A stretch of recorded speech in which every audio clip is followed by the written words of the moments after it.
Hi friends, welcome to serials கொண்டாட்டம். நம்ம 3 முடிச்ச சீரியலில் இப்போ நான் இன்ட்ரெஸ்டிங்காக போயிட்டுருக்குன்னா, நம்ம நந்தினி ரஞ்சித்தை பற்றின எவிடன்ஸ் எல்லாத்தையுமே கலெக்ட் பண்ணி வச்சுருக்குது.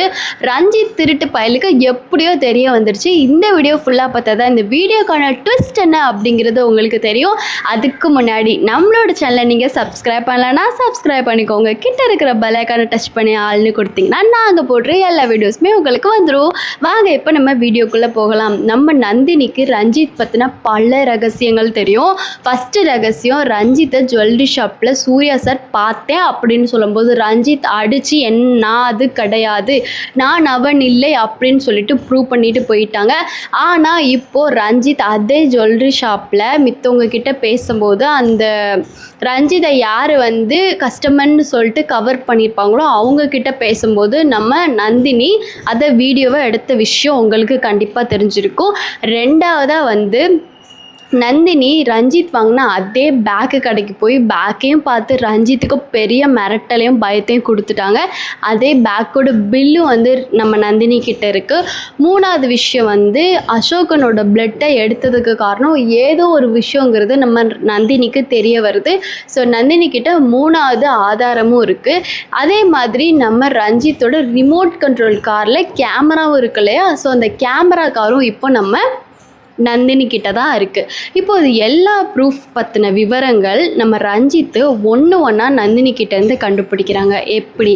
எப்படின்னா ஃபஸ்ட்டு ரஞ்சித் பொறுத்துள்ள ரஞ்சித் யோசிக்கிறாங்க, எப்படி இந்த பேக்கு கடைக்கு போனால், எப்படி இந்த அதே பேக்கை எப்படி எடுத்திருப்பா, இந்த விஷயத்தில் எப்படி நம்ம கோட்டை விட்டோம், எப்படி கண்டுபிடிச்சா நம்மளை, ரொம்ப விசித்திரமாக இருக்கே, அதுவும் கரெக்டாக அதே பேக்கு கடைக்கு போனாலே அப்படி சொல்லிட்டு ரஞ்சித் யோசிச்சுட்ருக்காங்க. அந்த பந்தக்கால் ஃபங்க்ஷனில் இப்படியெல்லாம் நடந்து முடிஞ்சிருச்சு நேற்றுக்கான எபிசோடில். ஸோ முடிஞ்சதுக்கப்புறமா ரஞ்சித் தனியாக இப்படி யோசிச்சுட்ருக்காங்க. யோசிக்கும் போது ரஞ்சித் இன்னொன்று யோசிக்கிறாங்க. ஆமாம், ஒரு நாள் அந்த பேக் வாங்கின பில்லு தொலைஞ்சு போச்சு. அந்த பில்லு எங்கே போயிருக்கும், ஒருவேளை அந்த பில்லை தான் அந்த நந்தினி எடுத்து வச்சுருப்பாளா அப்படின்னு சொல்லிட்டு ரஞ்சித் நந்தினியோட ரூமுக்குள்ளே அந்த பில்லை தேடணும், செக் பண்ணணும்னு சொல்லிட்டு திட்டம் போடுறாங்க. திட்டம் போட்டுட்டு நந்தினி எப்பயும் போல் ரூமை விட்டு அடைச்சிட்டு வெளியே போயிடுறாங்க. வெளியே போனதுக்கப்புறமா ஆனால் நந்தினிக்கு தெரியும் ரஞ்சித் அந்த ஹாலில் தான் இருக்கா. நம்ம ரூமை விட்டு வெளியே போகிறோம், இவன் வேறு ஏதாச்சும் பண்ணுறானான்னு பார்ப்போம், வேறு ஏதாச்சும் எவிடன்ஸ் கிடைக்குதான்னு பார்ப்போம்னு நம்ம நந்தினி எப்பயுமே ரஞ்சித்தை நோட் பண்ணிக்கிட்டு தான் இருக்காங்க இல்லையா?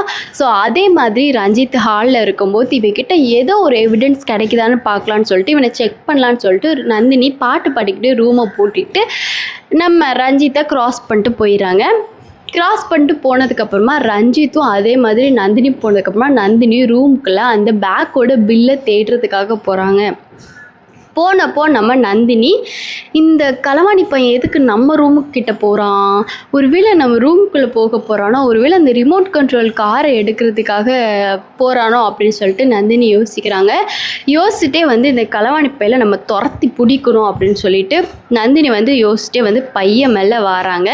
வந்ததுக்கப்புறமா நம்ம ரஞ்சித்து அந்த ரூமுக்குள்ளே உலாவிக்கிட்டு இருக்காங்க. உடனே நந்தினி எட்டி எட்டி பார்க்குறாங்க. ரஞ்சித்துக்கே தெரியாமல் ரஞ்சித் கபோர்டில் எல்லாத்தையும் திறந்து பார்க்குறாங்க. உடனே நந்தினி அந்த ரூமில் போயிட்டு இந்த களவாணி பயலுக்கு ஒரு ஷாக் கொடுப்போம் அப்படின்னு சொல்லிட்டு ரூமில் போய் நேரடியாக நின்றுடுறாங்க.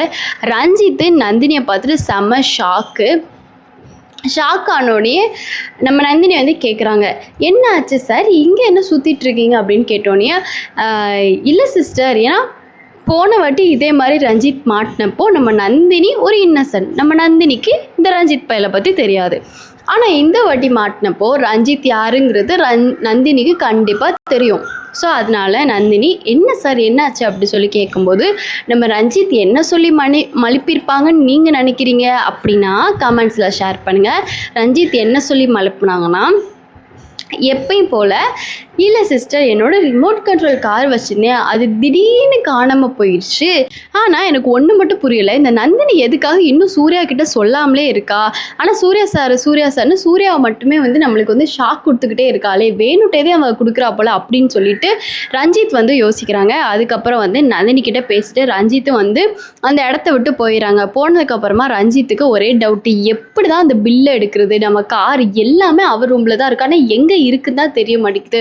இவ எப்படி இருந்தாலும் மோப்பம் பிடிச்சி நம்மளை வந்துடுறா, இவளை நம்ம கொஞ்சமாக நினச்சோம், ஆனால் இவன் நமக்கு பெரிய ஆளாக இருப்பா போலே அப்படி சொல்லிட்டு ரஞ்சித் அந்த ரூம் விட்டு வெளியே வரும்போது யதார்த்தமாக வந்து நம்ம சுரேகா பார்த்துட்டாங்க. சுரேகா பார்த்துட்டு, என்ன ரஞ்சித், இந்த நந்தினி ரூமுக்குள்ளே அன்னைக்கும் பார்த்தே வெளியே வந்தீங்க, இன்னைக்கும் பார்க்குறேன் இங்கே இருந்தால் வெளியே வர்றீங்க, எனக்கு ஒன்று மட்டும் புரியல. அதே மாதிரி பந்தக்கால் ஃபங்க்ஷனில் நீங்களும் இல்லை நந்தினியும் இல்லை, என்ன நடக்குது உங்களுக்குள்ள? உங்களுக்கும் நந்தினிக்கும் ஏதாச்சும் சம்மந்தம் இருக்கா, இல்லை உங்ககிட்ட நந்தினி ஏதாச்சும் உங்களை சந்தேகப்பட்டுட்டு வாழாட்டிட்டு இருக்காளா அப்படின்னு சொல்லி கேட்டோன்னே நம்ம ரஞ்சித்து, இல்லை சுரேகா அப்படியெல்லாம் இல்லை, சிஸ்டர் வந்து ரொம்ப நல்ல கேரக்டர், என்னோட கார் தான் தேடி நான் இங்கே வந்தேன் அப்படி சொன்னோன்னே, என்ன ரஞ்சித் சின்ன பிள்ளை மாதிரி காருன்னே பேசிகிட்டு இருக்கீங்க, உங்களுக்கு என்னதான் ப்ராப்ளம் அப்படின்னு சொல்லிட்டு ரஞ்சித்தை பார்த்து கேட்க, ரஞ்சித் உடனே, இல்லை சுரேகா அதெல்லாம் ஒன்றும் இல்லை, வா போகலாம் அப்படின்னு சொல்லிட்டு சுரேகாவை ரஞ்சித் வந்து கையோடு வந்து கூட்டிகிட்டு போயிடுறாங்க. அதுக்கப்புறம் போனதுக்கப்புறம் தான் நம்ம நந்தினி வந்து யோசிக்கிறாங்க, இந்த களவாணி பையன் கண்டிப்பாக அந்த பேக்கோட பில்லு இந்த களவாணி பையலுக்கு தெரிஞ்சிருக்கும், அதனால இந்த பில்லு எடுக்க தான் அந்த களவாணி பையன் நம்ம ரூமுக்குள்ளே வந்திருக்கணும் அப்படி சொல்லிட்டு நந்தினி வேகமாக போயிட்டு கல்யாணனை கூப்பிட்டு, கல்யாணனை இங்கே வாங்க ஒரு விஷயம் சொல்லணும் அப்படி சொல்லிட்டு சொன்னோடனே, கல்யாணனை சொல்லி தாயே சொல்லி, என்ன ஆச்சு, நீ நல்ல வேலை ஒரு நல்ல பிளான் பண்ணி இந்த பந்தக்கால் ஃபங்க்ஷனை நிறுத்தி விட்டுட்ட, அதுக்கப்புறம் ஆமாம் அன்னைக்கு எங்கேயோ போனிய தாயே, எங்கே தாயே போன, எப்படி அந்த ரஞ்சித் பையில நீ சுத்த விட்ட உன் பின்னாடி அப்படின்னு கேட்கவும் நம்ம நந்தினி, அதுவானே நான் சொல்கிறேனே அப்படின்னு சொல்லிட்டு நந்தினி ஃபஸ்ட்டு கோயிலுக்கு போனது, அவங்க அக்காவை பார்த்தது, அவங்க அக்கா கிட்ட இந்த விஷயத்தெல்லாம் ஷேர் பண்ணது, அந்த ரஞ்சித் பைய பின்னாடியே வந்தது, அதுக்கப்புறம் வந்து அந்த பேக்கு கடைக்கு போனது, எல்லா விஷயத்தையும் வந்து நந்தினி வந்து கல்யாணம் அன்னைக்கிட்ட சொல்லிட்டாங்க. உடனே கல்யாணம், தாயே நான் உனக்கு கொஞ்சமாக நினச்சேன் தாயே, நீ அமைதியாகவே இருப்ப, இந்த வீட்டில் யார் திட்டினாலும் நான் அப்படி உன்னை எடை போட்டால் நீ பெரிய பயங்கரமான ஆளாக இருக்கியே தாயே, இப்படி தான் தாயே இருக்கணும், இந்த மாதிரி ரஞ்சித் மாதிரி இருக்கிற கேவலமான பையில இருக்கிற நம்ம ஒரு நல்ல பாடம் கற்றுக் கொடுக்கணும் தாயே அப்படி சொல்லிட்டு சொன்னோடனே, ஆமனே அதுதானே, எனக்கும் அதுதானே, எப்படியாச்சும் இவனுக்கு நல்ல ஒரு பாடம் கற்றுக் கொடுக்கணும், இன்னொரு வாட்டி பந்தக்கால் ஃபங்க்ஷன் ஆரம்பித்தா திரும்ப அதுக்கு எடுத்து விடுவோனே, நம்ம என்ன கெட்ட எண்ணத்தில் கெடுக்கிறோம், நல்ல எண்ணத்தில் தானே எனக்கு எடுக்கிறோம், அதெல்லாம் ஒன்றும் தப்பு கிடையாது. இந்த ரஞ்சித் பையன் நான் அந்த பேக்கோட பில்லு வச்சுருப்பேன்னு மோப்பம் பிடிச்சி என் ரூமுக்கே வந்து தேடிட்டு இருக்கானே, நான் போய் விடுவேனா, நான் யதார்த்தமாக என்னடா போய் கேட்க அப்படியே வந்து பம்மி நடிக்கிறானே, என்னவா நடிக்கிறான் அண்ணே, அந்த பேக்கில் ஒரு ஆளே கூட வைக்கலானே, கண்டிப்பாக இந்த ஹேமாவோட கொலைக்கும் இந்த ரஞ்சித்துக்கும் ஏதோ காரணம் இருக்குனே, காரணம் இல்லாமல் கண்டிப்பாக இருக்காதுன்னே, ஏதோ ஒரு சம்மந்தம் இருக்குது, ஆனால் அதை நம்ம கண்டிப்பாக கண்டுபிடிச்சே ஆகணும் அப்படி சொல்லிட்டு கல்யாணத்துக்கிட்ட நம்ம நந்தினி வந்து இந்த விஷயத்த சொல்கிறாங்க. ஆனால் இந்த எவிடன்ஸ் எல்லாமே இருக்குது அப்படிங்கிற விஷயம் மட்டும் ரஞ்சித்துக்கு வந்து தெரிய வருது. ஆனால் ஒன்று அதை எப்படி இந்த நந்தினி கிட்டேருந்து எடுக்கலாம், இல்லை இந்த நந்தினியை சோழியை முடிக்கலாம் அப்படின்னு ரஞ்சித் வந்து யோசிச்சுட்ருக்காங்க. இதுக்கப்புறம் என்ன நடக்க போகுது அப்படின்னு உங்களுக்கு தெரிஞ்சிச்சுன்னா கமெண்ட்ஸ் மூலமாக ஷேர் பண்ணுங்கள். இந்த வீடியோ பிடிச்சிருந்துச்சு அப்படின்னா கண்டிப்பாக லைக் பண்ணுங்கள். இந்த நெக்ஸ்ட் வீடியோவில் பார்க்கலாம். டாடா.